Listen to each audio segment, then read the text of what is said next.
all the excess paid up capital. Okay, so that is called as what? Refund of excess paid up capital. So all of this will be considered to be what? Reduction of share capital. Now tell me, can a reduction happen without tribunal's permission? No, ma'am. Okay, so compulsorily you need to apply to the tribunal to give you the permission or get the permission of going in for reduction of share capital. If the tribunal gives you the permission, only then you can move in for reduction. But before approving your application or before giving you the permission of reduction, the tribunal has to do some things. What are those things, sir?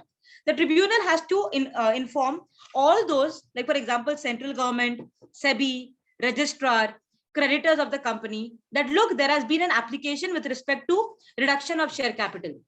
You will ask them to reply with representations. Representation means why should the company not be permitted for reduction? If those people reply back, then the tribunal will consider the reason why they are stopping the reduction. If not, if the tribunal is satisfied and the tribunal feels that the company has made enough provision for the creditors, then tribunal will give an approval for the reduction of share capital. Okay. Once the tribunal gives the approval for reduction, then the company can go in for the reduction of share capital.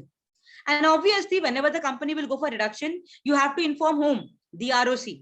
Therefore, this certificate of reduction coming from the ROC, that is approval, and all the changes that you are going to make, the minutes of the meeting where the discussion has been happened, all of this you are going to inform the ROC. Okay, and only then you will move in with what? Reduction of share capital. Now tell me, in the reduction, whose concern will be most affected, you feel? Whose concern will be most affected? Creditors. Creditors.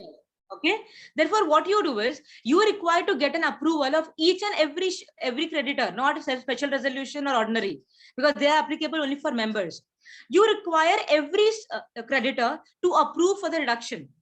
Okay, either they say yes, or the company has to pay them back the entire money and then go for the reduction, or the company should provide them a security which is enough to cover their amount which is due. If any of the three things you don't do and the creditor is not okay with it, okay, then the company cannot go in for reduction. And suppose if the company, without the permission of the creditors, goes in for reduction, then all those other members have to contribute towards the payment of this creditor. Okay, that means here it is very important that every creditor has to agree for the reduction. Either you make the payment to him, give him a security, or take his approval. If any of the three things are not happening, then you will not go for reduction. But even then, if you go for reduction, then all those members, okay, who have been the members of this company after reduction will be liable to contribute towards the amount of these creditors. Is the concept understandable, everybody? Yes, ma'am. Okay, now for this particular section, that is for reduction of capital, I'll give you 5 minutes time, go through it quickly. Section 66 of the Companies Act 2013. All of you in your textbooks, page 17.9. Audit of reduction of share capital. Read line by line everything, you will understand.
Lost paid up capital as an Ashwata, suppose there is an asset in your books which is worth 10 crores, but the market value is completely gone up to 5 crores. So actually the 10 crore that you're showing in the books, is it really having that much value? No. So that is nothing but lost paid up capital. Okay, you've lost it. It is not represented by assets. Okay, ma'am. It is just that no, you are having you have a capital raised, but there is no corresponding asset created because of that. Okay, the company is doing losses and losses. So there is no corresponding assets to the liabilities that you have incurred. That's called lost paid up capital. Okay, ma'am.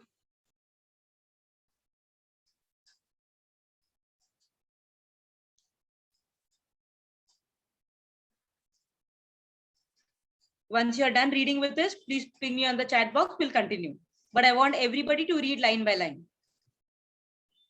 If you see, these are copied and pasted provisions coming from the Companies Act.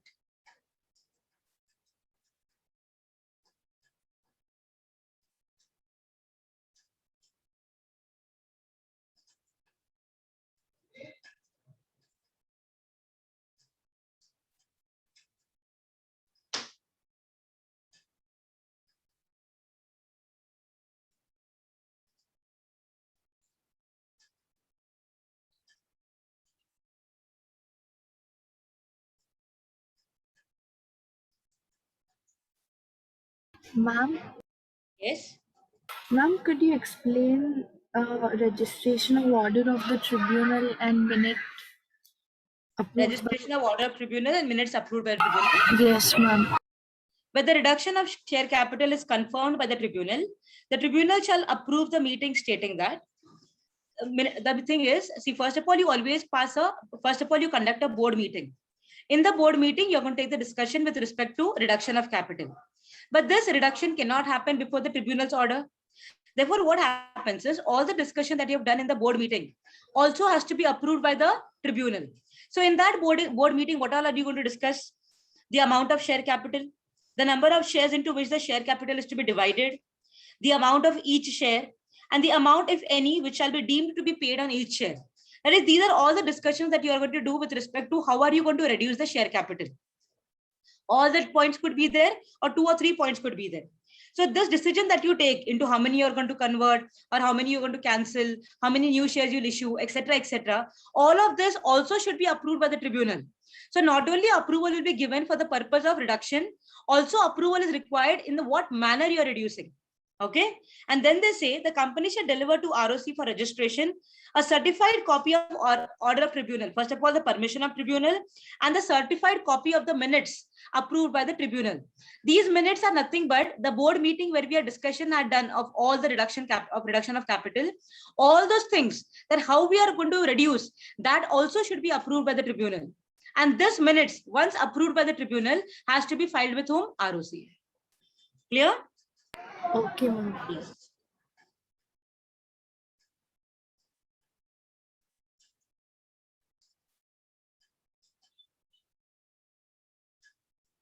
Yes, anybody, any other doubt? Okay, let's continue with the next one. Okay, now option on share capital. What do you mean by option on share capital?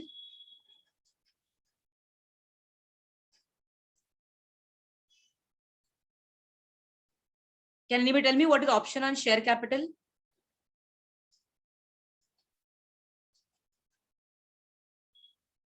Okay, I will give you one example, you will understand. Suppose there are promoters, okay? There are promoters who have contributed towards the incorporation of the company. But we know that pre-incorporation contracts will be binding on the company only if the company ratifies it after incorporation. That means after the company is incorporated, the company is a separate legal entity. Therefore, whatever was decided earlier, they can accept it by ratification, acceptance by the company. So imagine the promoter had given all the services to the company for incorporation, and it was decided that they will be paid remuneration in the form of share capital. So they will be paid remuneration in the form of share capital. Now the company got incorporated and the company has now accepted this contract or this agreement, pre-incorporation agreement. Now tell me, here the company has to pay shares to the promoter as remuneration Yes, everybody? Yes, ma'am. Yes. So this is nothing but option on share capital. That means the promoters have now got a right on the share capital because of what? Some of the agreement entered into by them. Got it? So here what happens is they get a right on the share capital of the company because of some kind of agreement entered into by them with the company. It could be like the underwriters, it could be the promoters, or sometimes we issue convertible debentures. So through the agreement, what happens in the future, these debentures can be converted into shares, or employee stock option plan, that you give them an option to become the shareholders of the company, the members of the company. So this is called option on the share capital. That means because of some agreement, these people or these category of people get a right to acquire the shares of the company. Clear, everybody? That is called as option on share capital. So what will the auditor check? That if there is any kind of agreement like this, where the people are going to get a right to acquire the share capital, have they got the right and have they acquired the shares accordingly? That means have the company allotted the shares accordingly.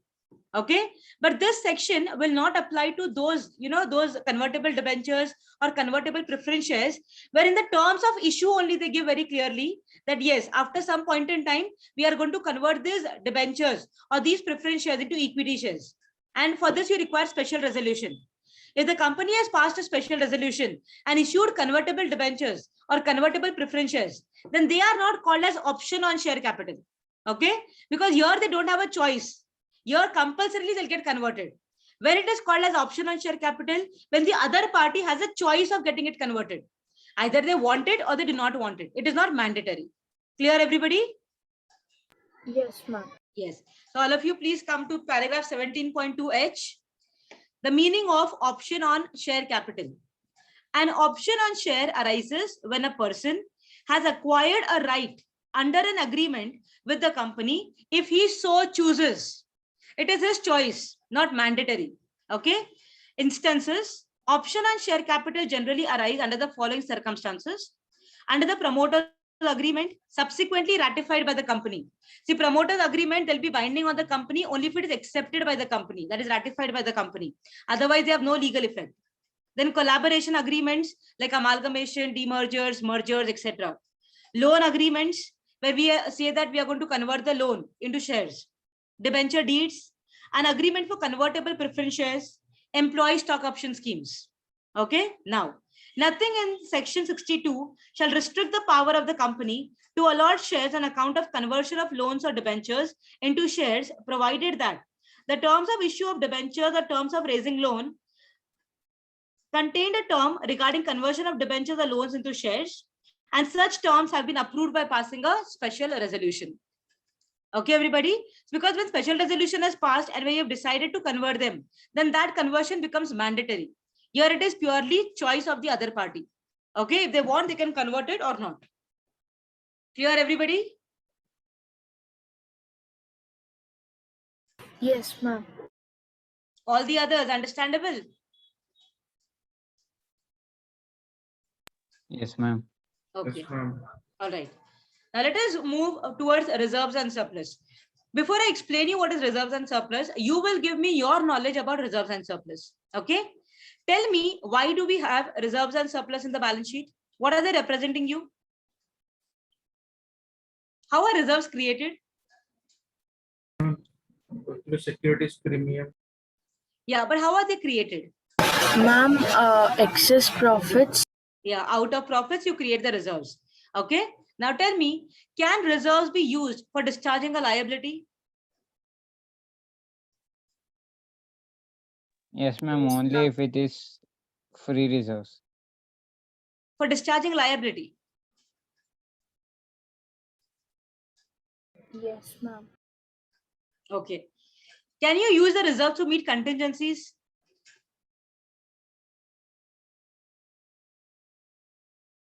Yes, ma'am. Okay. Can you use the reserves for the purpose of diminishing the value of the assets when you have revaluation of assets? Yes, ma'am. Okay. No, ma'am. Okay. Is anybody else with no? I'll repeat again. Okay.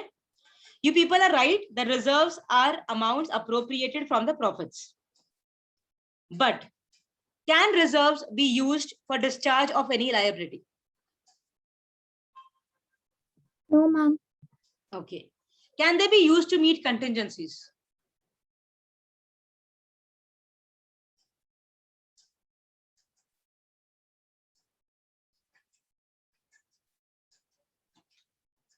Contingencies are uncertainties. Think everybody. Narasimha, Vashri, come on, think again. No, ma'am. Now what happened, Narasimha? So what do you use for the purpose of, discharging liability or meeting any contingency? Cash balances. No, cash balances are representative. No, reserves are also represented by cash.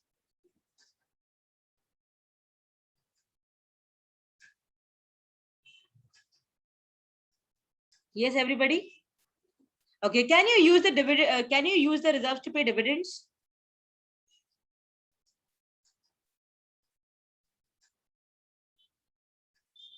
Free reserves can be used. Okay, all right. What is the meaning of the word provision?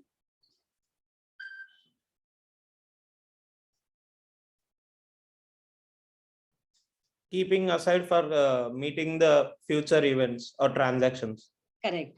So tell me, can provisions be used to discharge liability? Yes, ma'am. Can they be used for contingencies?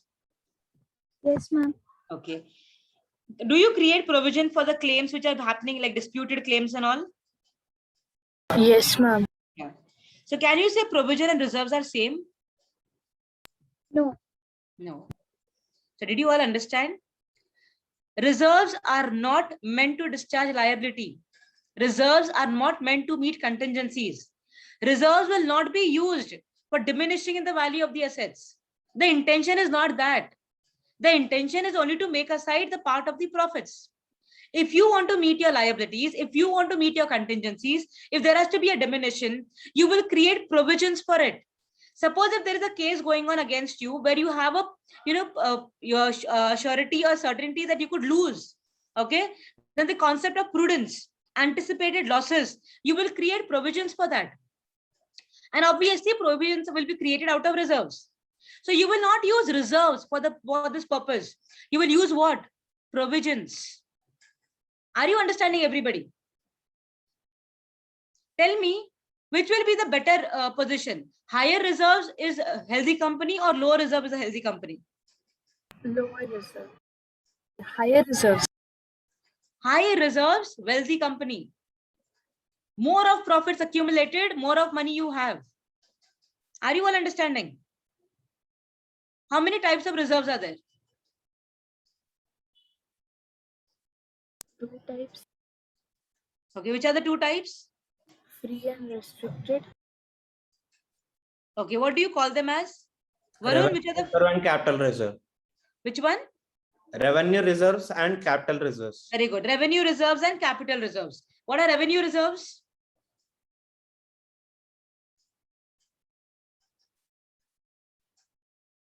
Free reserves. Yeah, so how do you define free reserve? Which are available for distribution of dividend. Very good. Okay. What are capital reserves? Not available for distribution of dividend. Yeah, not available. So they are what? Restrictive purposes? Their purposes for what they can be used are clearly given in law. Like SPR, clearly given in the law for what purpose you can use it. CRR clearly defines what purpose. Revaluation reserve clearly defines. Okay. So all of these are called as what kind of reserves? Capital reserves. They are not freely available for any purpose. Okay. Like for example, free reserves you can use for the augmenting of working capital. Okay. Suppose if there is shortfall in money, okay, then working capital amount is going down. You can use the free reserves. Okay, but then can you use capital reserves for those purposes? No, ma'am. No. No. So is the concept of reserves and surplus clear to all of you? Yes, ma'am. So tell me, will reserves be made with an intention of meeting liability? No, ma'am. No, ma'am. Meeting contingency? No, No, ma'am. ma'am. Diminishing in the ma'am. value of the assets? No, ma'am. No. Have your concepts and fundamentals right in place. Okay, it is very, very important. And then for all these things, what do you require to create? Provision. And provisions come from where?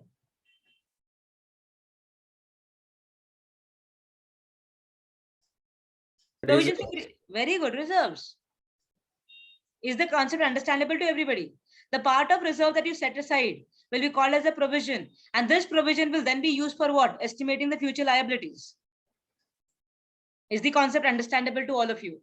Yes, ma'am. Okay, now tell me, you as the auditor, how are you going to audit reserves and surplus?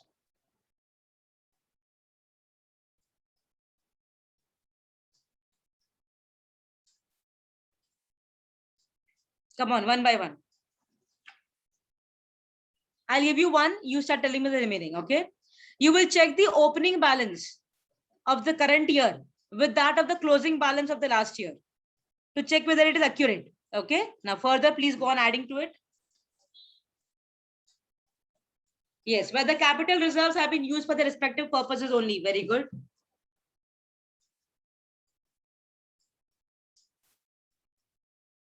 Everybody, come on, think over.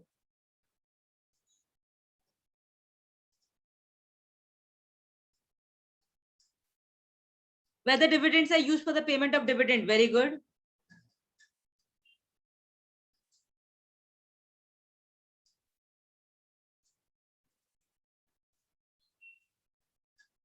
Reconciliation of current year reserves and surplus with previous year Very reserves. good. Reconciliation of current year reserves with that of the previous year reserves, very good. Whether amount, accuracy of the amount is there for the recording of premium or maybe any of the reserves, very good. Then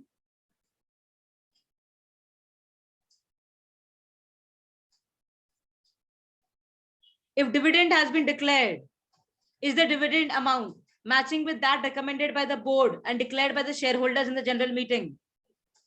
Okay, and what is the corresponding tax for dividend? What is the tax that the company pays on dividend?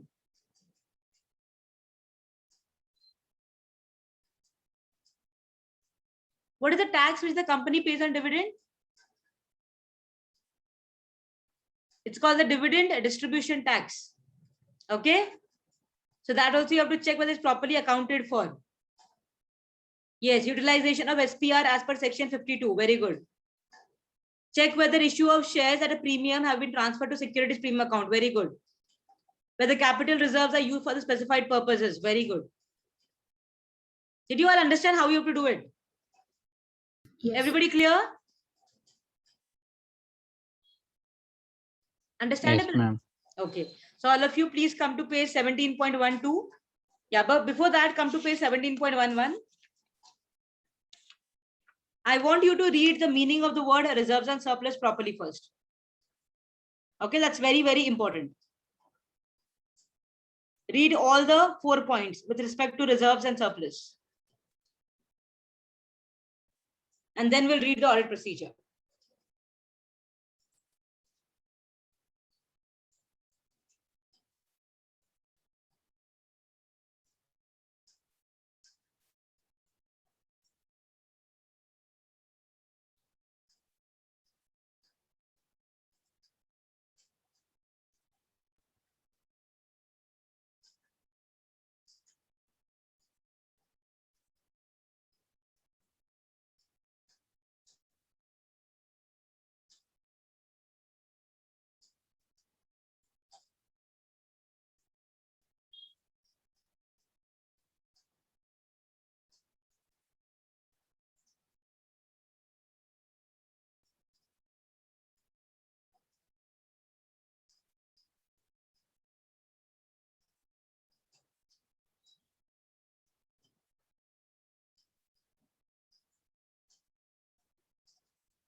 Once you're done with that, come to the next page. You will read the entire part of how is the audit procedure to be checked.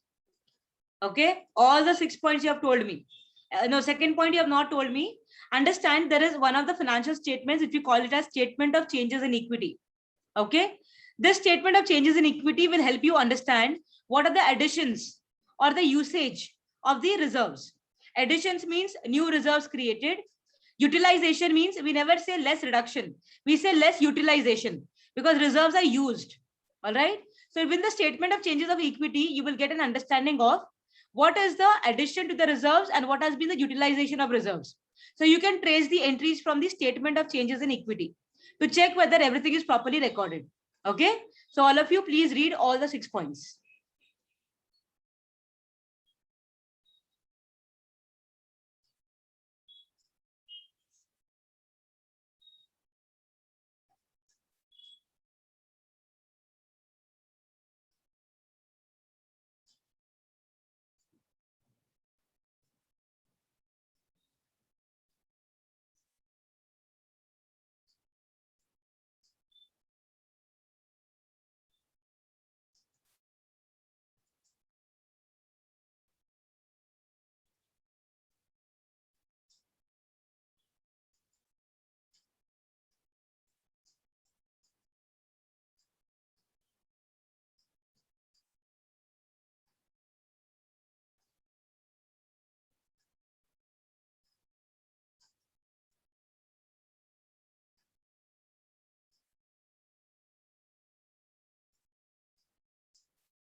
After that, also read the presentation requirements. Okay, as per schedule 3, you have a proper presentation to be done. Okay, and the reserves and surplus have to be classified with respect to all the points A to F given there. And then you have to give the reconciliation, opening plus any changes that have happened. Okay, restatements that have happened, dividends declared, transferred to other reserves, and balance at the end of reporting period. That is called as reconciliation. Opening plus additions less utilization will give you closing balances. Okay, so these are all the presentation requirements as per schedule 3 that also you need to comply with. Okay, this is similar to what you study in accountancy. Once you're done with that, please ping me on the chat box. We will continue.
Done, everyone? Yes, ma'am. Okay. So let us continue with the next one. So we have totally finished everything with connection to equity. Okay. So we finished the share capital. We did securities at premium, discount, sweat equity shares. Okay. All of that. Also, we completed reserves and surplus. So one part of the financial statement, that is balance sheet, equity part we have covered. Now let us take the next one, that is going to be all the liabilities. So the major liability that you have in the balance sheet is going to be the borrowings. Okay. Now you tell me with respect to borrowings, okay, how we are going to do the audit. What are borrowings? Loans, term loans, short-term loans, okay, working capital loans. All these will be considered to be borrowings. All right. Now what we will do is we will do the audit of borrowings with respect to the assertions. Okay. So now borrowing is a liability. So tell me, what are the assertions which are connected to the balance sheet items, account balances? What is the first assertion in account balances? Existence. Existence. So first, let us see whether we are able to understand whether it is existing or not. So with this, what are you going to check? The loan documents. Okay, you check with the loan agreements. Okay. Information from the bank. You will obtain confirmation from the bank. Very good. You will see whether any charges created on the assets of the company. Very good. Previous year financial statement, closing balances. Very good. Previous year financial statements, closing balances for analytical procedures. Correct. Then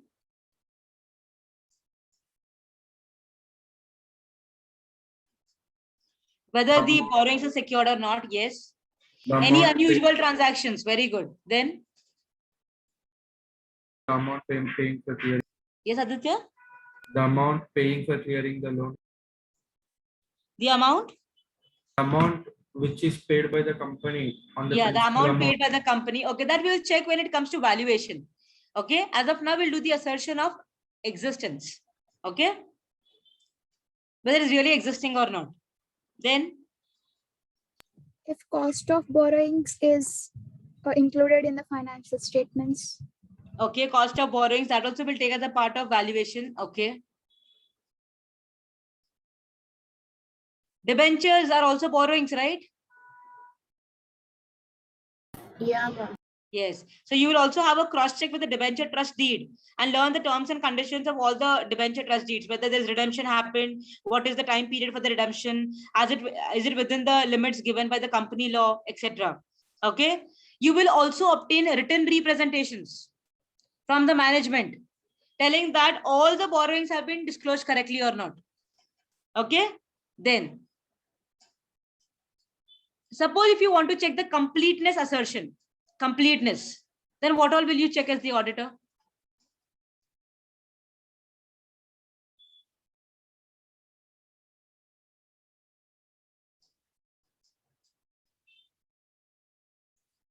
Check whether all the liabilities have been recorded, not a single loan has been missed. Especially what happens is, suppose you have taken a new loan at the year end, there is a possibility that you don't record it. So the auditor has to be very careful that the fresh loans which you take near the balance sheet date, they have to be properly recorded so as to dispel the possibility of not recording them. Okay, then you need to obtain direct confirmation from the bankers. External confirmation has to happen, okay, with respect to any of the loan which has been taken new, okay, newly obtained loans, and also obtain the entire schedule of all the loans of the company to check whether every loan has been properly recorded or not. Okay, then with respect to valuation, how will you value the loan balances?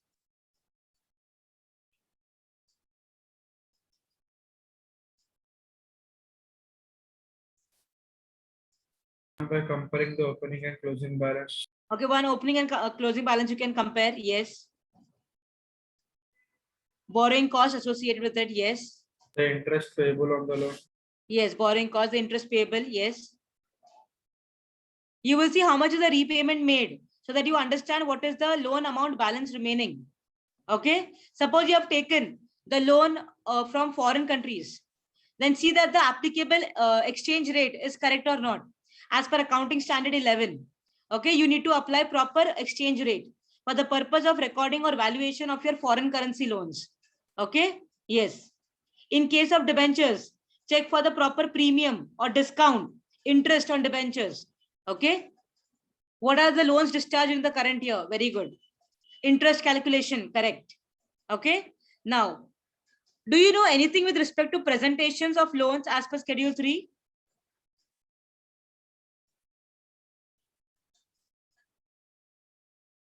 No. Okay. All right, that will have a proper reading of it. You will understand. Okay. Now, in the examination, you don't have to give especially separately for existence, especially for completeness, for valuation. All together, you can jot down and try to write 15 points. Okay. Yes. All of you, please come to your textbooks, page 17.12. Now, first tell me who will discuss about the borrowings, how much to take, how much loan to be raised. Who will decide about it? Value Board. of The board will decide, right? So what will you check? Minutes of the board meeting. Clear, everybody, to understand the amount of loan to be raised. Okay. Yes. So all of you come to borrowings. I want you to read the paragraph first, second, and third. That is existence, completeness, and valuation. Presentation, we'll do it together.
Okay.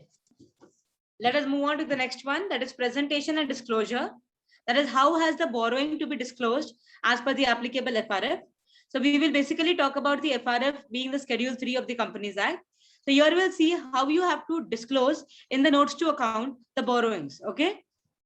The auditor shall determine if the following have been properly disclosed from related parties separately, short-term obligations expected to be refinanced, discount or premium and related amortization. That means cancellation. Okay. So all this you have to show separately. Then he should examine the due dates with respect to loans and check whether proper classification between long-term debts and short-term debts have been made by the entity. Because we show it separately, current liability and non-current liabilities. He should carefully review the borrowing from related parties and examine compliance with Accounting Standard 18, that is nothing but related parties, or Indian Accounting Standard 24 as applicable. So for some entities, Ind AS is applicable. For some companies, still accounting standard is applicable. So depending upon that, you will do the checking of the related party transactions. In case the value of security is less than the amount of loan outstanding, the auditor should check whether loan is classified as secured only up to the extent of the value of securities. The meaning of that is, suppose you have taken a loan of 100 crores and the property that you have pledged is only 60 crore. Then how much is secured liability of yours? Only 60 crore. The remaining 40 is unsecured. Therefore, you need to see whether proper classification has been made between 60 crores and 40 crores. One has to be shown as secured liability, other has to be shown as unsecured liability. Okay, then he should ensure that the hire purchase agreement and ensure their proper classification as per applicable FRF. Hire purchase is also like a current liability. Okay, or you can say non-current liability when you have more of installments to be paid. So that has to be differentiated from the regular borrowings. Then he should check that the company has complied with the restrictions on borrowing as per section 180 of the Companies Act 2013. So when you come to final, you'll be studying about section 180, where you require that there are some restrictions on the borrowings that you can make. There are some borrowings which only BOD can make, some borrowings where you require the permission coming from the shareholders. So you have to see that the compliance has been happened properly or not. In case entity is accepting public deposits, compliance has to be done with the RBI. Okay, because when you study the topic of deposits, you understand that RBI regulations have to be complied with. Then ensure that the following disclosures have been made under the heading long-term borrowing. Okay, when you write long-term borrowing, that is term loans and all that, in that classification as secured and unsecured. In case of secured borrowings, nature of securities, that means in the bracket you have to clearly define you have secured it on what, like secured on building, secured on plant, whatever is given, clearly nature you have to give there. In case of loans are guaranteed by directors or others, whether company has disclosed the total amount of such loans under each heading, terms of repayment of loans, the time of maturity, the number of amount of installment due, applicable interest rate, etc. All these disclosures you have to do. Okay, that means everything connected to the loans have to be properly disclosed in the notes. In case there has been a default in repayment of borrowing or interest, the auditor shall check whether company has made disclosure regarding period of default and the amount of default. Okay, so these are all the additional disclosures that you have to make with respect to the borrowings, term loans, hire purchase agreement, secured, unsecured, if it is guaranteed by directors, what is the amount of installments, how many installments still are there, what is the interest amount due, if there is any default, etc., etc. All of this you have to disclose clearly in the notes to accounts. Clear, everybody? Yes, ma'am. Okay, this you have no choice than to learn it the way it is. Okay, disclosures you require to read 2-3 times. By hearting is next to impossible. In the examination, even few points you remember from disclosure, more than enough. Okay, all the 9 points are not going to be possible, but at least 4 to 5 points. If you read twice, thrice, you'll be able to remember them. Okay, 15 points writing is very easy. Disclosures, few points you have to write in the examination. Clear, everybody? Yes, ma'am. Okay, now let us move on to the next one, which is called as audit of trade receivables. What do you mean by trade receivables? Debtors. Debtors. Okay, so tell me, how do you start doing the audit of trade receivables? First thing, what you will check as the auditor for trade receivables? Existence of debtors in the books of accounts. Yes, Aditya? The debtors are recorded in the books of accounts Yes, or not? proper accounting for books of accounts. Then credit sales, yes, proper recording of credit sales. Ma'am, the opening balance. Opening balances corresponding to the previous year, very good. External confirmation from the debtors. Very good. External confirmation from the debtors, whether they are really existence or they're dummy debtors. Very good. The credit policy of company with Very good. The credit policy of the company. For how many days you have to make the payment to the receive the payment from the debtors. Very good. Provision for bad debts. Very good. Yes, Written representation from the management that these debtors are correct. Very good. Written representations you have to obtain from the management that all the debtors have been recorded correctly. Very good. External confirmation with regard to existence and correct amount of debtors. Very good. External confirmation with respect to existence and correct amount. Very good. Then Age sheet of the debtors list. very good. Aging. I was waiting for this answer.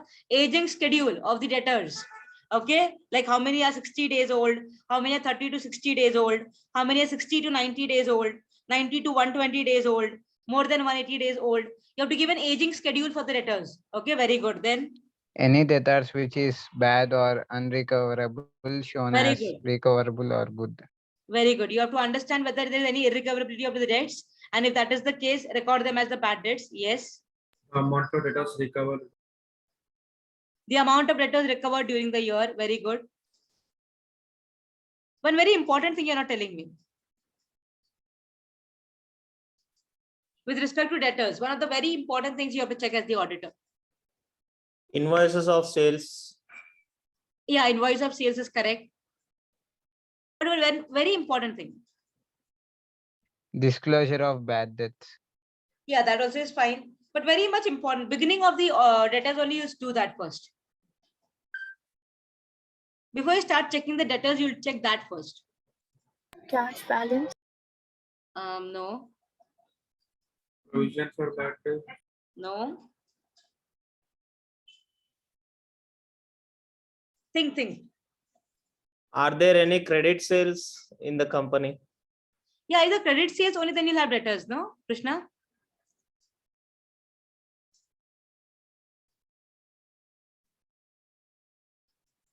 No. Any receipts from the debtors, correct? Okay. But one very important thing, before you start doing the order of debtors, you check that first. Let me see who gives the correct answer. We have done this.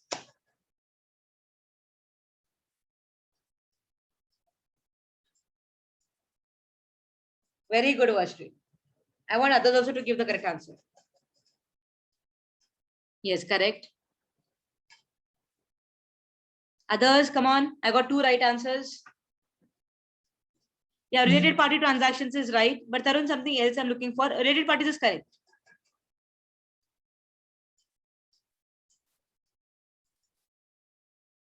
Agreement with debtors, okay. Tarun, now you got it right. One very important aspect you'll check first before you start the audit of debtors. Very good. Internal control system over the debtors. Okay, the internal control, because here you need to understand there has to be proper recording, proper cross-checking, okay, proper release of sales, proper recording of money. Everything has to be proper. Otherwise, steaming and lading could happen here. Therefore, you'll first check what? How good is the internal control system? And if the internal control system is good, then your further process you'll decide. Clear, everybody? Yes, ma'am. Yes. Okay, yes. So all of you, please come to page number 17.13. I want you to read the first paragraph first. Understanding the internal controls regarding receivables and performing test of controls. Read all the 3 points and we'll do the next one.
Once you're done with that, move to the next one, existence of trade receivables.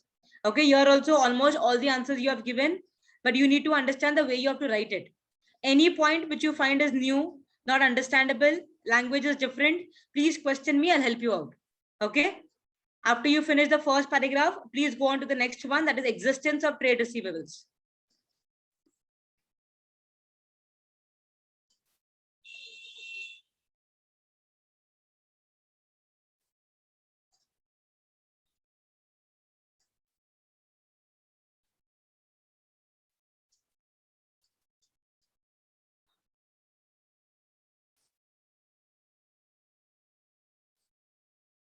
This topic will make your accounting knowledge also very strong. Okay, some things which you have not clearly understood there, by reading the lines here, you'll understand it even better. Okay, so read carefully line by line. If you feel your fundamental is not very clear, please question me, I'll make it clear for you. Okay.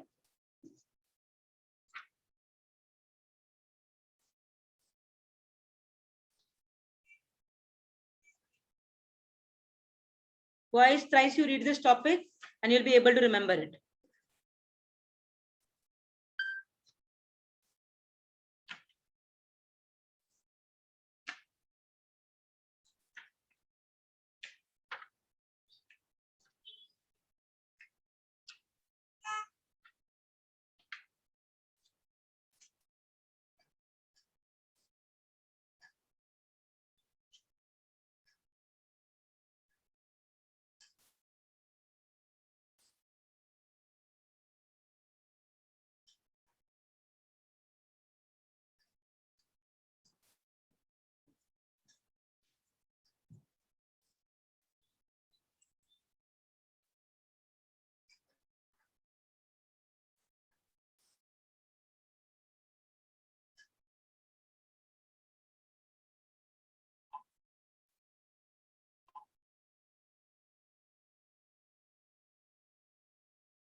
The written representation can never be a final audit evidence. Okay, it could be only supporting audit evidences. Along with that, you need to acquire one more audit evidence. That will not be the only one. Okay, that would be supplementary, supporting. Yes, ma'am. Yes. Okay. So did you all complete with the existence? Yes, ma'am. Any difficulty there? No, ma'am. Okay. Please move on to the completeness. In exam, you don't have to write separate like this. All together, you can jot down 15 to 20 points. Okay. Here in the book, for ease of understanding, they have given you like this: completeness separately, valuation separately. But but there you don't have to write like that.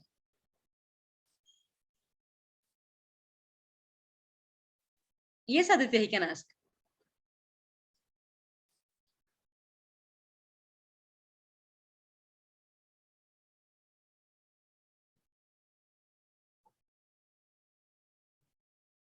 If you read all the points, trust me, 50% of the points you'll remember in the exam.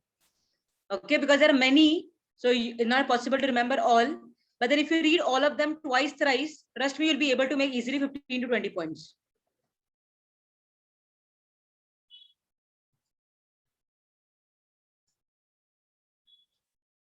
Anywhere you feel not clear, something new you're reading, not understandable, please let me know.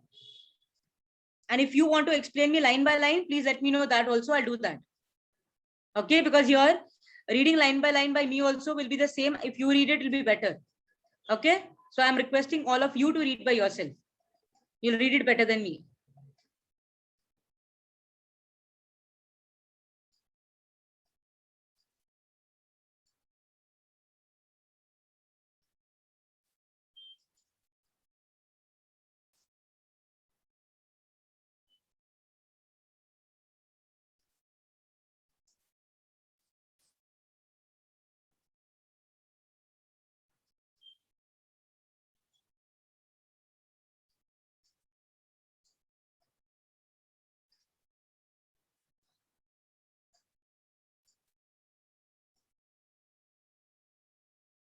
Once you finish, please ping me on the chat box. And I want everybody to read it. Okay, this time you won't get at home. So please do it here in the class.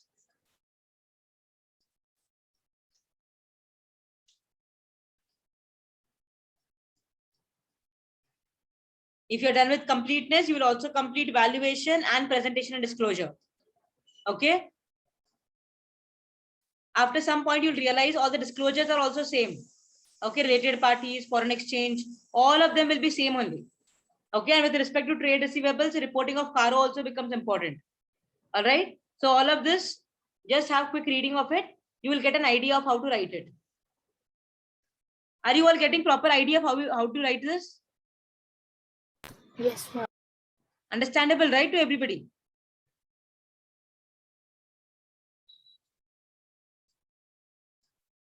Okay.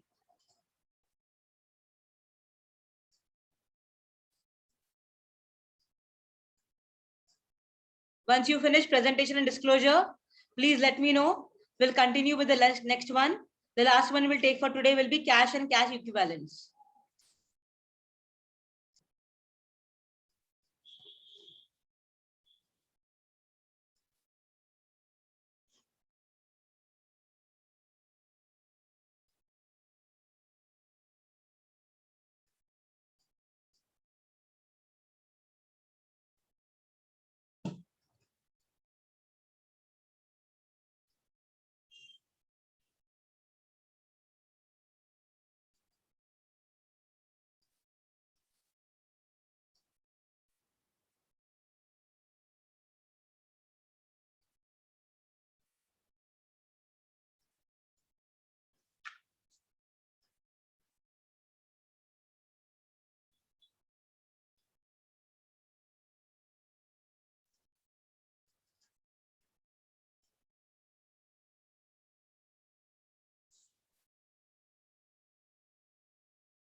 Yes, Tarun.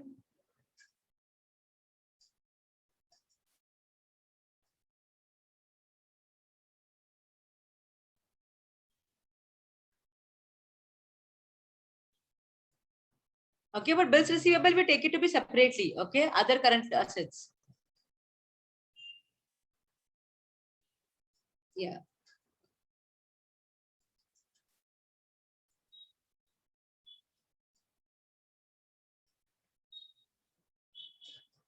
Okay, let us move on to the next one. Cash and cash equivalent. For all those who have not completed the previous one, you could do it as a homework. Okay. And if there is a doubt, in tomorrow's class, I'll clarify it with you. So let us move to cash and cash equivalent. What do you mean by the term cash equivalent? The cash balance with the company. Yes. Cash balance with the company. Yes, cash is cash balance of the company. What is cash equivalent? Ma'am, something that can be converted into cash easily. Yes, highly liquid.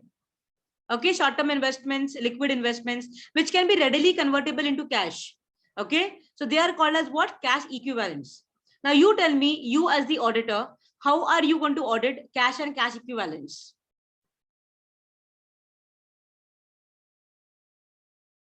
Your cash includes both cash in hand as well as cash at bank. Okay, so tell me what all will you check as the auditor? First, you frame an answer by yourself, and then obviously we'll be reading from the material, which will help you with some more points. Okay, but first you try to frame an answer by yourself. What will you check? Verifying whether the company is making sufficient cash with sufficient cash reserve.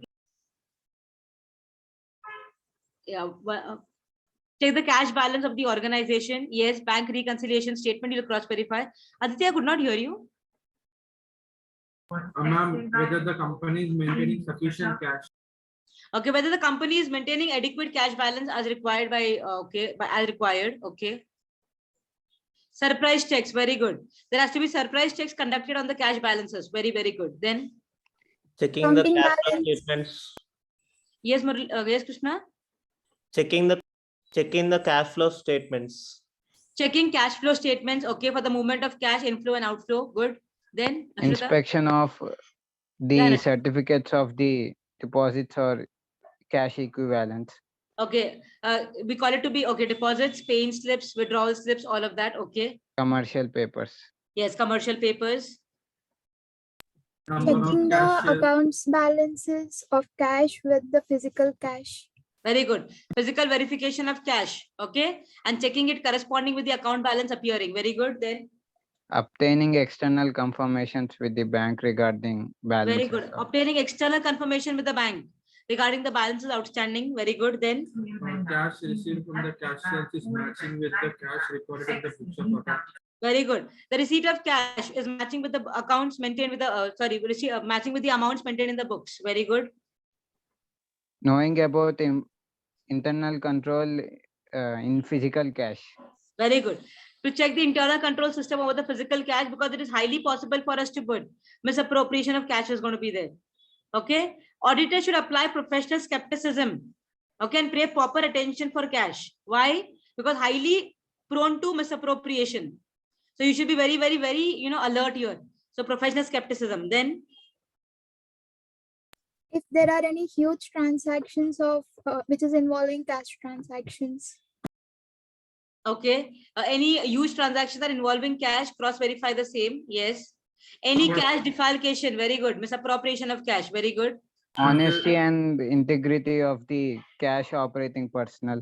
Yeah, so indirectly the internal control system of the cash, the entire cash department. Okay. Whether there is a control on the cash outflow. Whether the proper control maintained on the cash outflow, there is proper authorization given on the cash outflows. Okay. If there are any unusual transactions, very good. Then when will you conduct the physical verification?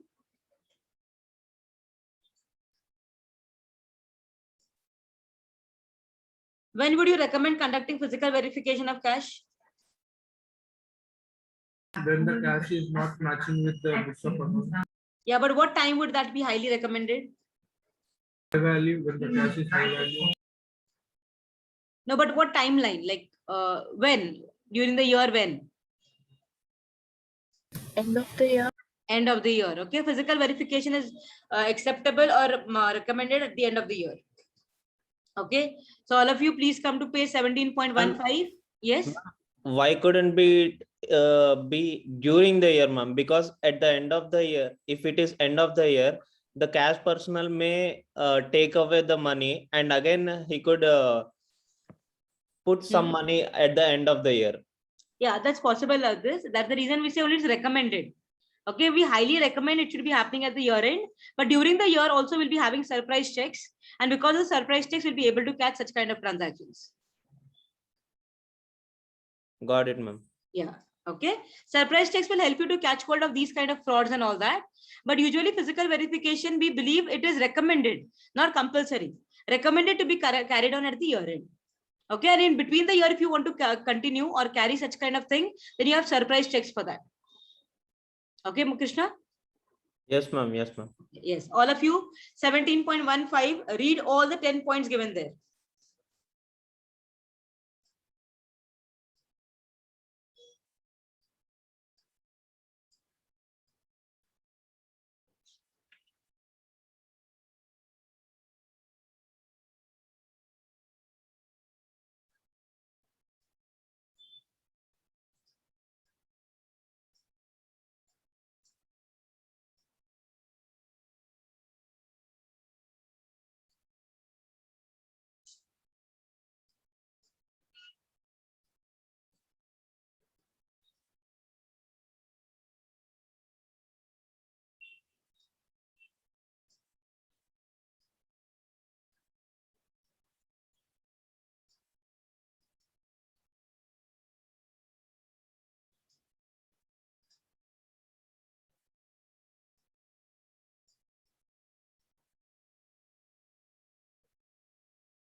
If any point is not clear, please let me know.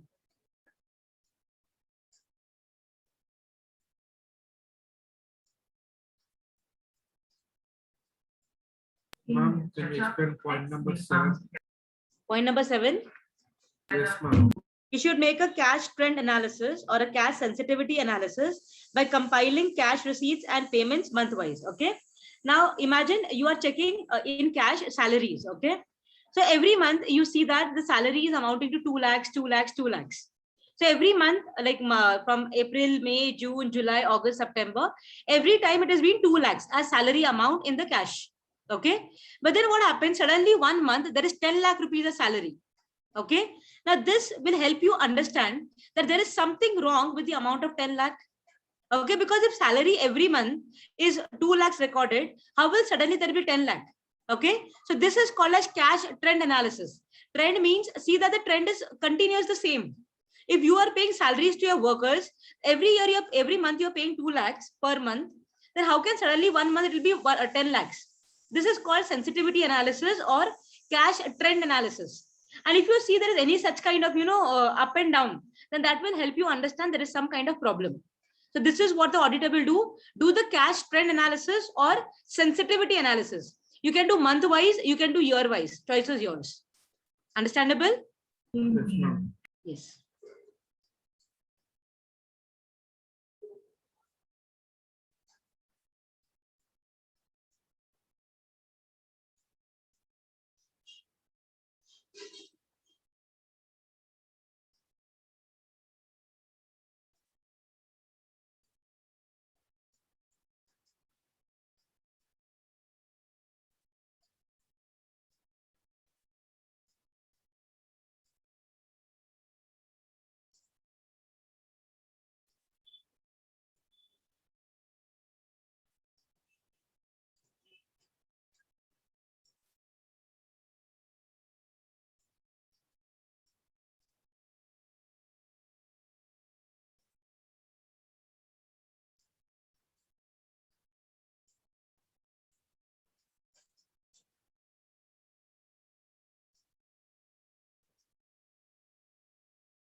Once you're done with that, come to the next one, direct confirmation. Direct confirmation will be with all the bank account balances. Okay, all of that will be called as the direct confirmation. Valuation will be with respect to the amount shown in the balance sheet, especially with the foreign currency amounts, where you have to see that it is complying with the proper exchange rate. And then you have the presentation and disclosure as per schedule 3. Okay, where they say separately you have to give a balance with the bank, checks, drafts in hand, cash in hand, and others, and all the other remaining 4 disclosures. Okay, what you can do is you can take this as a homework, read all of these correctly. Tomorrow's class, when we meet up, you can question me with respect to any of the doubt that is there. We still have 2-3 minutes to wind up the class. Till we have 3 minutes to go, I want you to complete direct confirmation also in the class.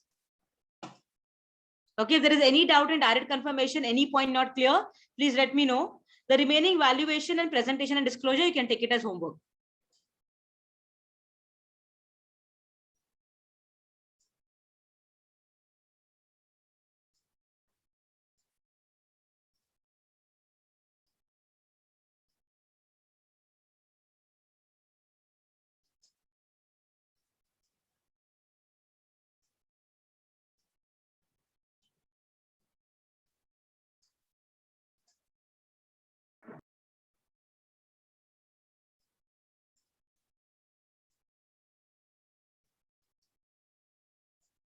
Once you're done, let me know. Okay, after you finish direct confirmation, please let me know so that we can wind up the class. And only for winding up the class, don't tell me you're done with it.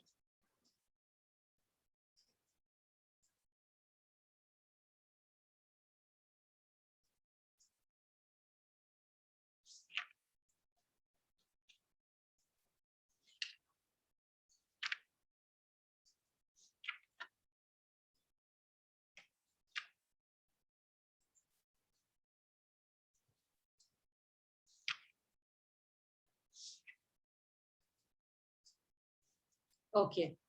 So all of you, the remaining part that is still pending at your end, see that you complete it as the homework. And then tomorrow, if there is any doubt, I'll clarify in the class, and also will continue the remaining part of the audit of items. Okay. This topic, as I told you, you will require one more reading at your end at home.